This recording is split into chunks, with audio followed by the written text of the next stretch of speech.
Good afternoon. So today I would like to talk about something we all have experienced. Let's start with a simple question. Have you ever used a product that looks great but was frustrating to use?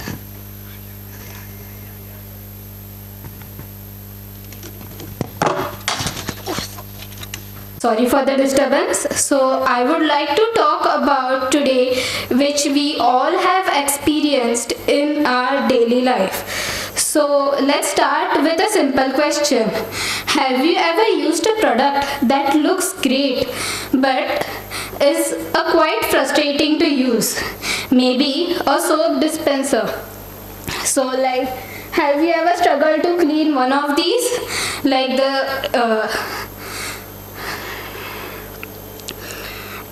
a soap dispenser covered in dried up residue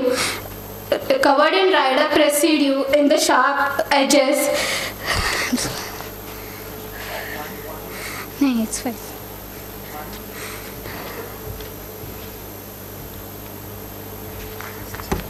Dispenser covered in dried up residue that of the sharp edges accumulating dirt just fail functionally. It communicates neglect.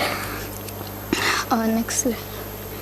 So let's take a look on a different design of a soap dispenser. Here the lines are smooth, sleek and designed in a seamless way. So this design improves hygiene, usability and longevity. Or you can have a look on this kitchen cutleries designed by IKEA. Observe how each curve is well defined and is blended into the design, showing uniformity in the products. Everyday objects often fail in their design communication. Soap dispensers clog with residue and kitchen knives trap food in their seams. These aren't just functional issues, they are failures in hygiene and design communication. A poorly designed kitchen tool doesn't just trap food, signals that convenience wasn't prioritized. Form is supposed to communicate purpose. So how do we solve these issues? Many products suffer from poor material choices and unnecessary seams that degrade over time. The challenge isn't about making products look good, it's about making them speak the right language through its form. Users learn by pattern recognition. So, in order to follow this principle, we'll take a look into the seamless design principles. So this is the first one, consistency and standards. What is uniformity basically? Uniformity is basically something through which uniform design builds trust and reduces cognitive load. By cognitive load, I mean by mental effort needed to use a product. Next one. Adherence to conventions. Why convention matters. Users basically rely on their past experiences to understand how a product works. So if you take a look on these two different door handles, the horizontal handles generally means push and vertical handles convey the meaning pull. Next. So now if you take a look on the second design, in this the plate convey the meaning that we should push the door and the vertical handle conveys that we should pull the door. This typical example was stated by Don Norman in his book Design of Everyday Things. So if a door requires a label to show whether to be pushed or pulled, it is absolutely a bad design. When to break conventions. Innovation can improve usability. Example, Apple removing buttons for gestures-based navigation. But breaking conventions should only happen when it enhances rather complicates the experience. So the next principle is error prevention and recovery. So while designing a product, we should consider what are the possible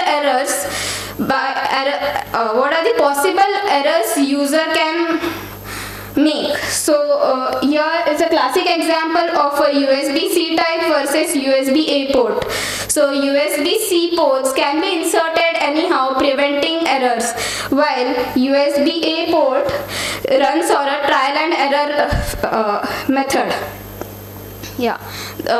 Another example of a feedback is car seat belt click sound. The click sounds makes us assure that the seat belt is tucked in properly, or in a toaster if the bread pops up with a sound giving us an idea that our bread is ready. That is a sign of a good design. A feedback should be provided to the users. The next principle is aesthetic and minimal design.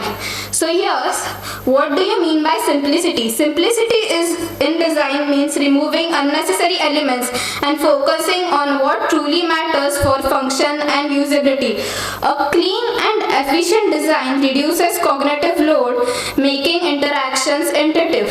For example, look at these Japanese tea kettles, elegant and functional. Purpose and looks both are taken care of without any extra distractions. So in aesthetic and minimalist design, we have a next point, visual appeal. A product should not only function well but also feel good. Yeah, right? Aesthetics enhance desirability, usability and even emotional connection. Let's take for an example Dyson hair dryer. It's sleek, modern shape. It has a modern shape. It is lightweight to feel and has a balanced ergonomics. So the next principle in seamless design is honest and unobtrusive design. So this circular dial is a great example of intuitive and guides user effortlessly. The circular dial is considered as a timeless design because the user interaction is kind of very intuitive. The dial rotates smoothly and users can see their selection intuitively. If you look at all the modern radios right now, many of them have this circular dial within it. Even the radios situated in the cars have a circular dial for a reason, and that's why this design is considered as timeless, as the user interaction is timeless. So seamless design isn't just about aesthetics. It's about creating products that feel intuitive, stay clean and last longer while visually communicating their functionality. So now let's take a look on few classic good design examples. Imagine a reverse scenario, a world where every product is seamlessly designed, effortlessly clean and intuitively functional. You step into a kitchen where every tool feels like an extension of your hand. The cutting board is a smooth, joint-free surface where no food particles get trapped. The knife has an ergonomic seamless handle that stays perfectly clean, free of grime or buildup. The blender is designed with a sleek interior with no hidden seams where residue could linger. In a single wash, all the dirts are spotless. There are no stubborn corners collecting dust, no dry residue clinging to the surface, just clean, purposeful design that enhances every interaction. In this world, every product not only works flawlessly but also communicates trust, hygiene and ease. This is the power of seamless design, where form and function come together and make life simpler. Like you can look at the examples. The first one is a classic cutting board by IKEA. Then we have serving cutleries, or even a khalbatta, which can be used in both ways. Yeah, or the dustbin designed by MUJI. Here they have metal structure which holds the plastic and in which we can dump, and it is quite easy to use, or even the cutleries by MUJI. Yeah. In the end, design is more than just how a product looks. It's how it speaks to us, how it guides our interactions, and how it shapes our experiences. A well-designed product doesn't just function, it intuitively communicates its purpose, making life easier, cleaner, and more efficient. When form aligns with function seamlessly, frustration disappears, hygiene is effortless, and trust is built. As designers, we have the power to create products that don't exist just as designers, we have power to create products that don't just exist but enhance everyday life. Let's design with clarity, with intention, and with user in mind, because the best designs don't just work, they speak without saying a word. Yeah, that's it. Thank you.